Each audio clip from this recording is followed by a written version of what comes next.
and everyone's favorite.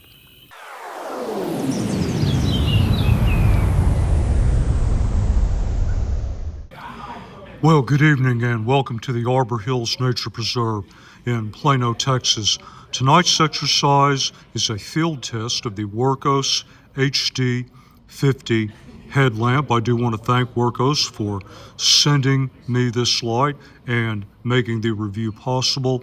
I apologize for some of the background noise in the video. There are a lot, and I do mean a lot of people out here this evening. So, what do we have here? 21700 based headlamp. So yes, it does have some heft to it if you're not used to that.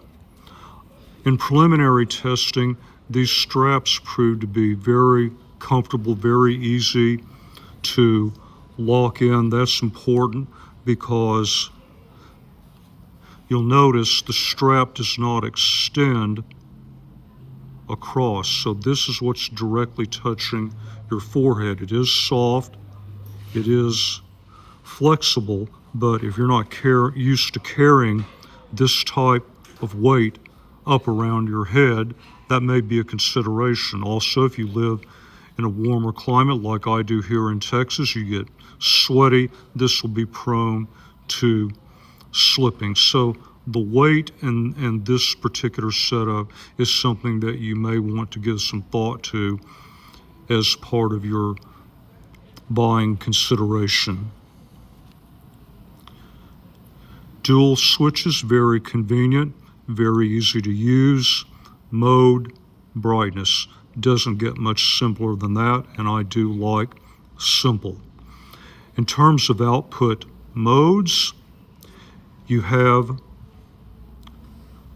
spot, flood, combined spot and flood, and red.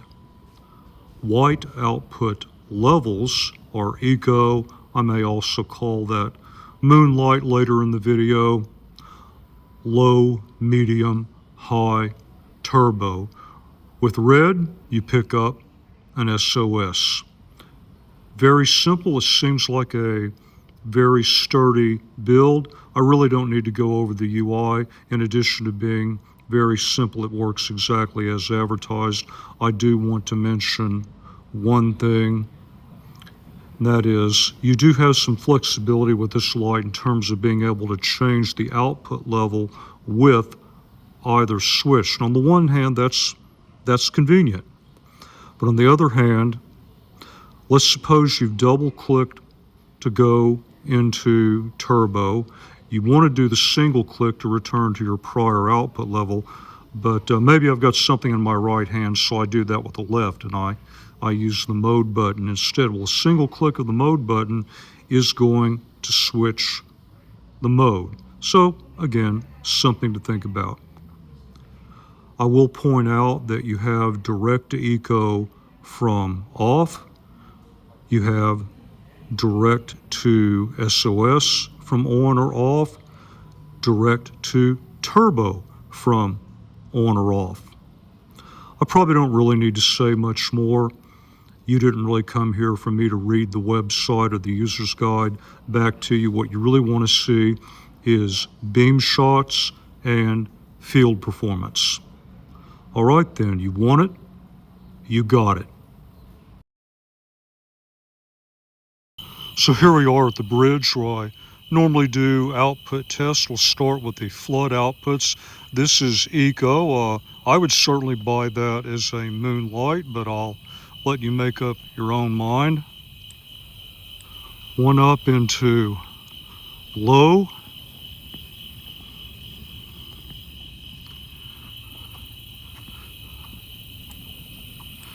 Medium as we look out over to the creek. High, can just barely see the maximum line of sight of about 38 to 40. And there is the double click into turbo and a quick idea of the field of view. This is eco or moonlight spot, low,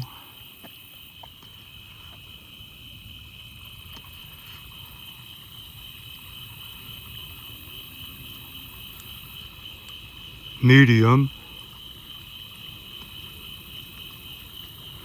No problem getting back to the full line of sight. High. And everyone's favorite, turbo.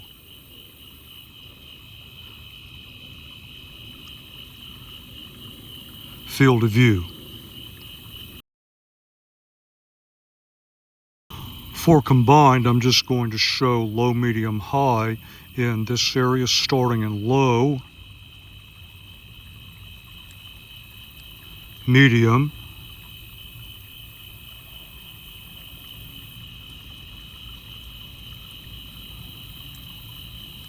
and high.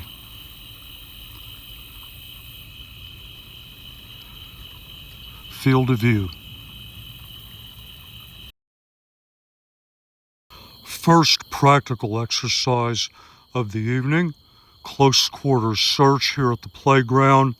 Imagine that your kids are out here playing in the late afternoon, drop something, now you have to come search for it. I generally prefer a flood for this. This is low flood.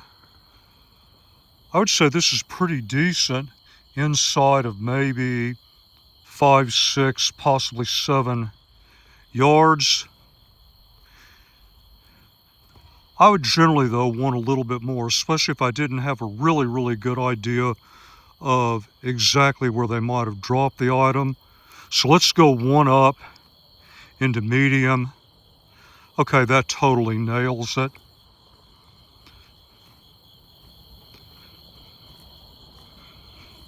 If you're searching for something small and highly reflective, you have very good downrange, excellent field of view. I could even lighten up some of those dark pockets back in here. So yeah, I think this is the output level and mode that I would use right here. For path following, I tend to like the combined flood and spot. This is low, not bad if you're really focusing on the path just right in front of you. Maybe you're in a battery conservation frame of mind. But in general, for a lot of different paths, I think I would like a little bit more. So let's go one up into medium. And winner, winner, chicken dinner. I've got really good peripheral with that flood. I've got more than enough downrange to see areas that I can get in trouble, general slope of the path, picking up eye shine, well downrange. Yeah, for me, especially with this battery, I just put it in this output level and go. So I want to point out something about the spot, and we're medium now. I've been doing most of my hiking in medium flood or red. So I've got this headlamp angle, what I think is a good angle for downrange path following. But what I want to show you is I'm going to keep my head very still.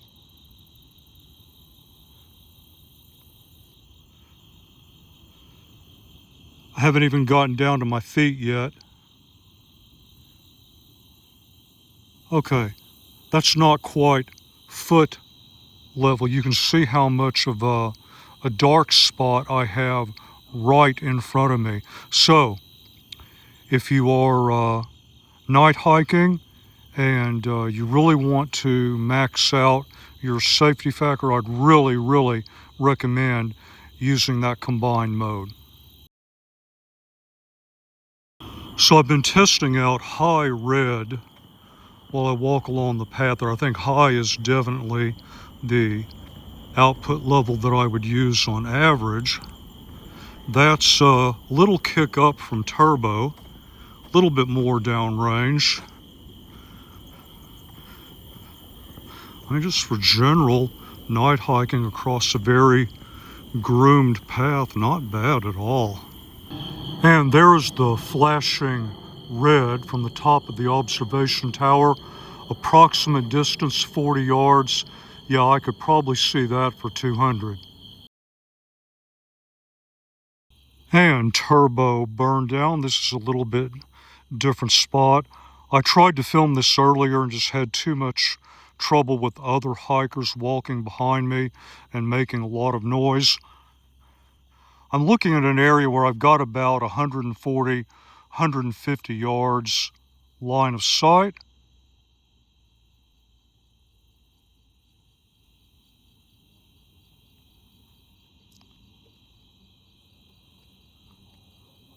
And I actually think I see some ice shine down there.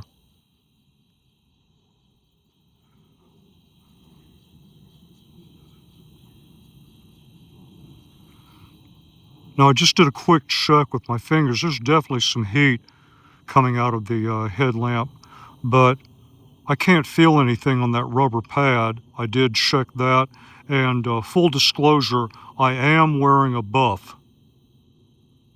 So of course I don't feel anything on my forehead.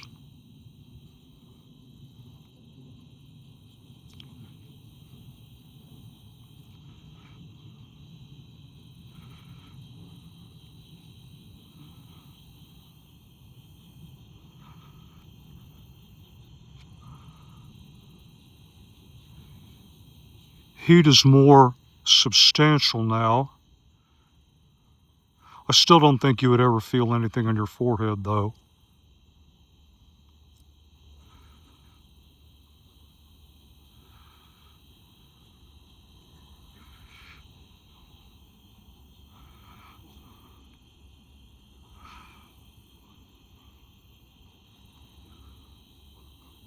Approaching 2 now.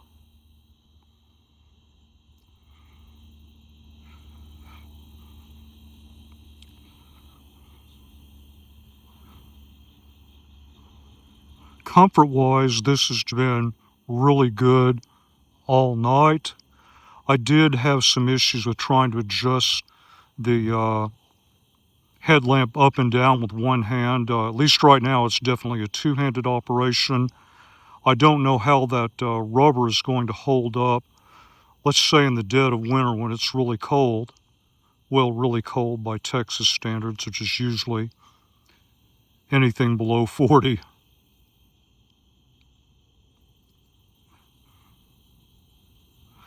We're still cranking it out here as we start making our way to 3. I'll probably let it run to 3, then go ahead and shut it down, but I would have to say so far this is pretty impressive.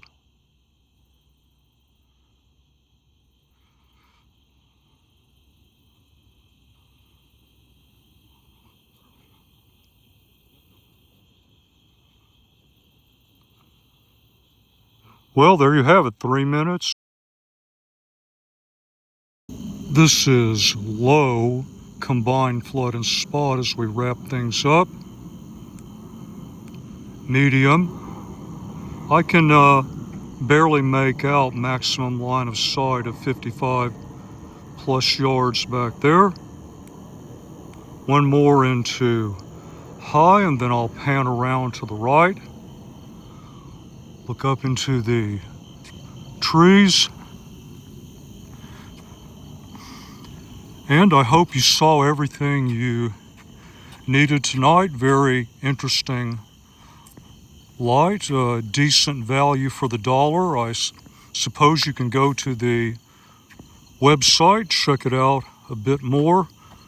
Probably the number one thing you're going to need to think about is, do you want this kind of weight on your head? Is that a good trade-off for you? I can't answer that. Only you can answer that.